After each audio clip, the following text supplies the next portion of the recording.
MPC em Foco desta semana vai falar sobre prestação de contas, que é aquele balanço financeiro que são apresentadas todas as transações realizadas durante determinado período de tempo. Na administração pública, ela é fundamental. Mas você sabe quem tem a obrigação de prestar contas? Para responder essa e outras perguntas, convidamos o Procurador-Geral do Ministério Público de Contas de Alagoas, Enio Andrade Pimenta. Obrigada pela presença, doutor Enio. Seja muito bem-vindo mais uma vez ao nosso programa. Doutor Enio, explica para a gente, por favor, na administração pública, quem tem a obrigação de prestar contas? Oi, Andresa. Também agradecer aí a audiência de todos os telespectadores da TV Cidadã e do programa MPC em Foco. Todo administrador público,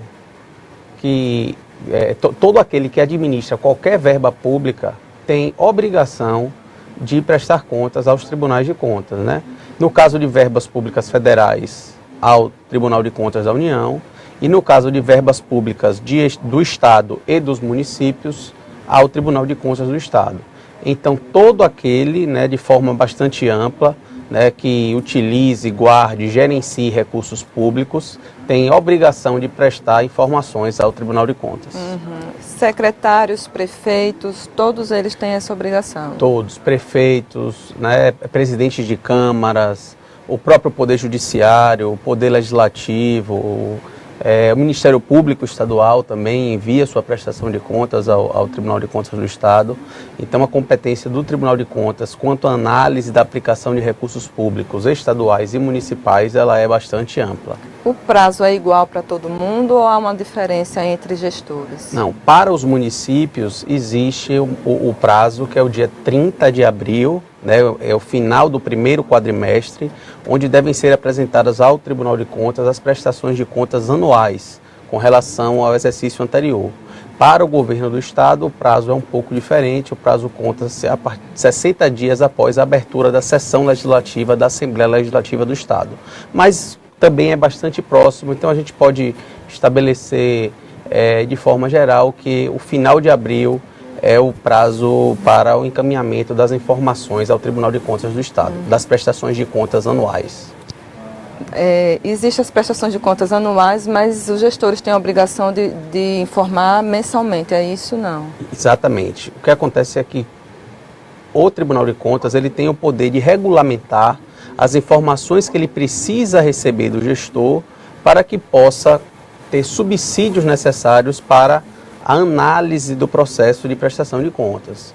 Então, o Tribunal de Contas do Estado, por intermédio de resoluções de instrução normativas, ele exige do gestor um encaminhamento mensal de várias informações contábeis, informações da celebração de contratos, de convênios, de ajustes. Nós temos também relatórios da Lei de Responsabilidade Fiscal, né, o relatório resumido de execução orçamentária, o relatório de gestão fiscal, que também tem prazos específicos para o envio, né? É uma legislação bastante ampla e é muito necessário que o gestor tenha o devido cuidado, né, seja bem assessorado na parte contábil, na parte jurídica, para evitar o descumprimento de prazos no envio dessas informações ao Tribunal de Contas. Essas informações elas têm que estar completas? As informações têm que ser encaminhadas de forma completa, de forma fidedigna, espelhando realmente o que está acontecendo na vida administrativa do ente.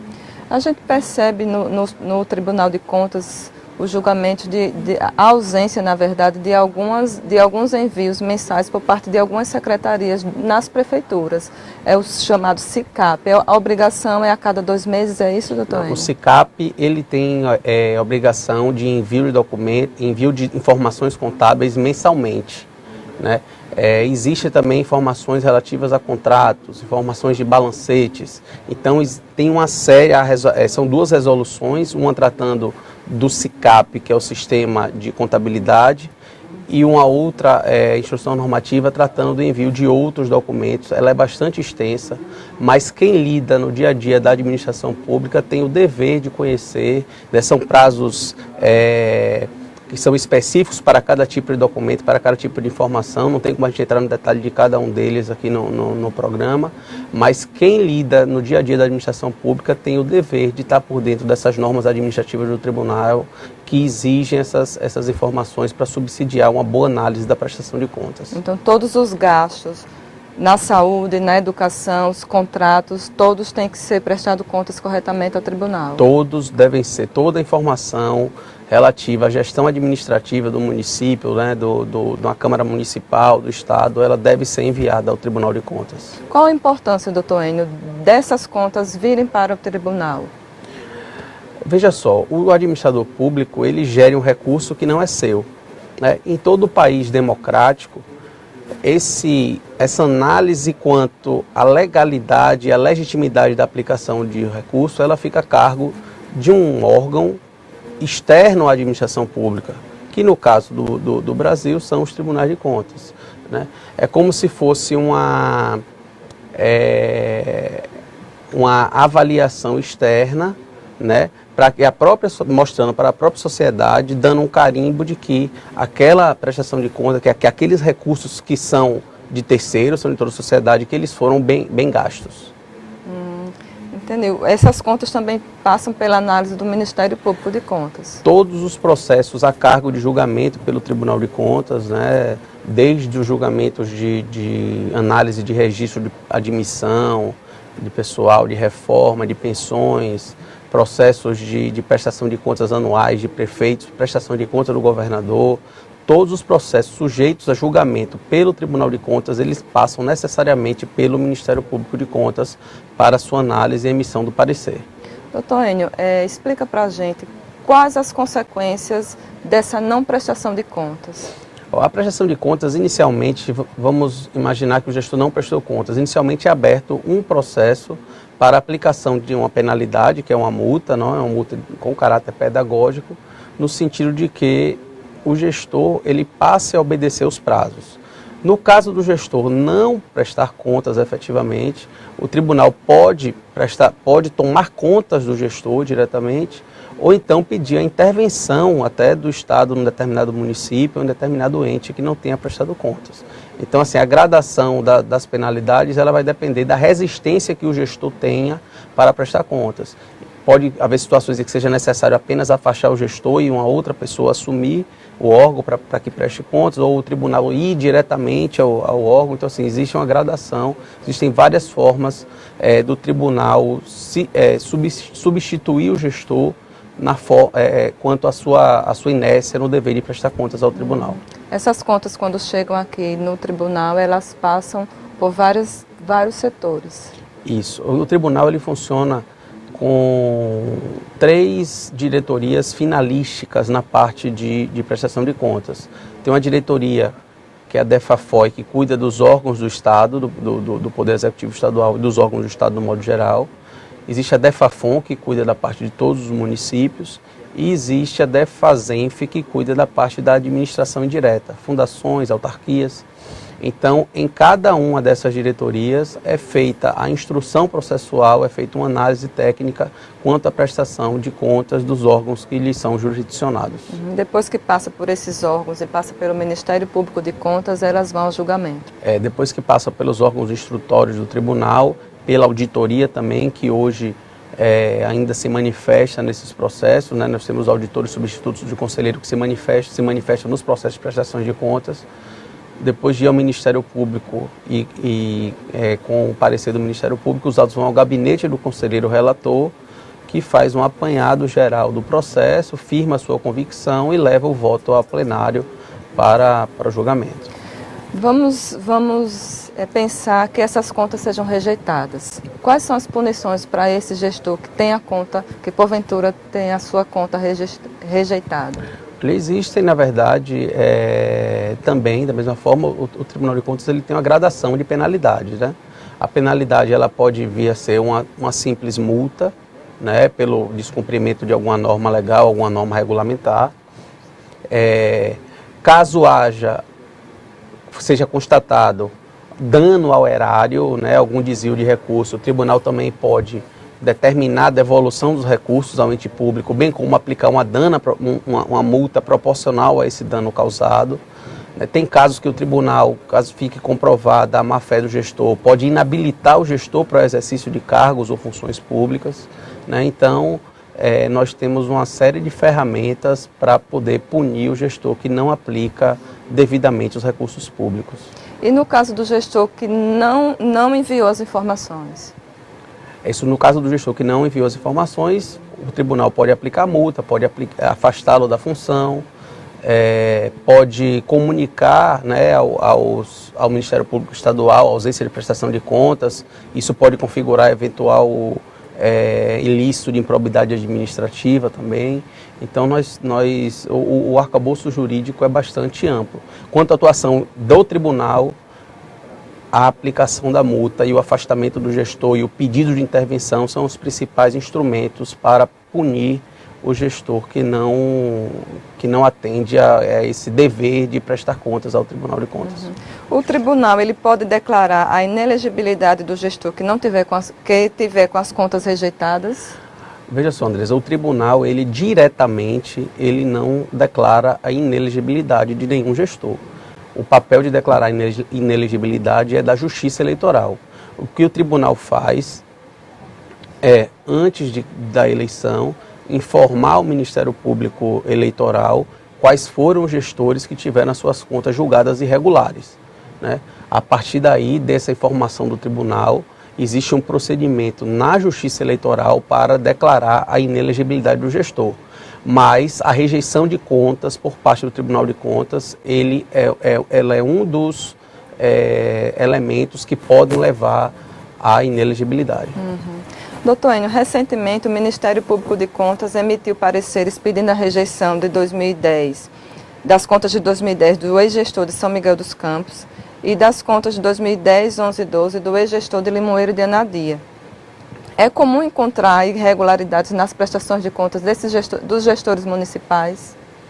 Veja só, a prestação de contas, prestação de contas anual, ela é um processo bastante importante no Tribunal de Contas. E ela exige uma série de documentos, uma série de evidenciação de atos de gestão e que em grande parte das vezes existem falhas nesse processo de prestação de contas. Às vezes falta algum documento, ou você vê que determinado lançamento contábil não foi feito de forma adequada. A gente verifica também bastante despesas que estão sendo realizadas sem o devido processo licitatório. Então, assim, em muitas das vezes, né, a manifestação do Ministério Público é realmente ou pela irregularidade das contas, quando tem irregularidades mais graves, ou então pela regularidade com ressalvas. É muito difícil, assim, eu não me recordo de nenhum processo que eu atuei, de dar um parecer com regularidade plena da administração, até porque a gente sabe que a administração pública ela tem muitas normas, muitas regras, e é extremamente dificultoso para o gestor, principalmente em pequenas cidades do interior, ter o apoio de pessoal e administrativo adequado para conseguir seguir todas as normas pertinentes. Mas existem casos em que o tribunal também nós emitimos o parecer pela regularidade com ressalvas, né, desde que essas ressalvas, essas impropriedades detectadas não sejam coisas graves, não envolvam um desvio de recursos, malversação de recursos públicos, né, e a análise da prestação de contas funciona como uma forma de você corrigir os futuros desvios que possam acontecer, né. Recentemente tivemos também manifestação do tribunal contra as contas do governador do estado e foram feitas uma série de ressalvas, né, quanto à prestação de contas apresentada. As contas foram julgadas regulares com aquelas ressalvas para que os futuros administradores não reincidam naquelas falhas. E essa manifestação é a manifestação que normalmente é a mais comum pelo Ministério Público de Contas e também pelo Tribunal de Contas. Qual a orientação que o Ministério Público de Contas dá aos gestores no tocante à prestação de contas? Veja só, Andresa, a prestação de contas, ela é a formalização do que aconteceu durante todo o ano, né, todo o exercício financeiro na administração dos recursos públicos municipais. Você não consegue fazer uma prestação de contas bem feita se você não fez uma gestão do recurso bem feita. Então, muito mais importante do que você ter uma formalização da prestação de contas de forma bastante adequada, é que você consiga gerir o município de acordo com as normas legais, normas constitucionais, obedecendo ao mínimo constitucional da educação, o mínimo constitucional da saúde, aos limites de gasto de pessoal da LRF. E a gestão do município, ela precisa de pessoas capacitadas e qualificadas para fazê-lo.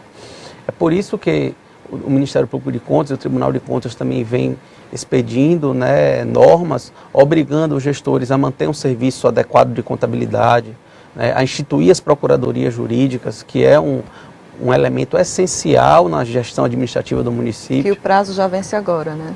O prazo vence agora no mês de julho para a instituição das procuradorias jurídicas. Nós vamos fazer um trabalho para fazer um levantamento. Sabemos que recentemente a AMA, né, tem feito um trabalho junto aos municípios para que se adequem a essa nova instrução normativa do tribunal, que exige a implantação de procuradorias jurídicas com procuradores efetivos de carreira, concursados. Já foi até anunciado um concurso envolvendo 14 municípios. Fortalecimento do controle interno. Um dos papéis fundamentais do controle interno é apoiar o controle externo. Então, toda a prestação de contas que é enviada ao Tribunal de Contas, ela passa pelo controle interno do município, pelo controle interno do Estado. Então, um controle interno bem estruturado, forte, né, permite que as informações que cheguem ao tribunal sejam informações mais adequadas, mais seguras e que tenham, né, assim, evidenciem a boa aplicação do recurso público por parte dos gestores, tanto estaduais como municipais. Vamos torcer então, doutor Enio, para que cada vez mais os municípios prestem suas contas regularmente, suas contas corretamente e de uma maneira clara, para que o tribunal e assim como o Ministério Público também possa analisar melhor essas contas. Obrigada pela presença, doutor Enio, seja muito bem-vindo mais uma vez e até uma próxima oportunidade. Obrigado, Andresa, e nós vamos dando continuidade aí com nossos esse pequeno espaço que temos, né, podendo mostrar um pouco o trabalho do Tribunal de Contas, do Ministério Público de Contas, e sempre à disposição, como já falei no programa inicial, né, para eventual crítica, reclamação, denúncias por parte do cidadão. Nós do Ministério Público de Contas estamos de portas abertas para receber qualquer tipo de demanda que seja em que possamos atuar para que o recurso público seja bem aplicado e que, no final das contas, haja uma melhoria na qualidade de vida do cidadão alagoano. Ok, doutor Enio, muito obrigada. O MPC em Foco desta semana está chegando ao fim.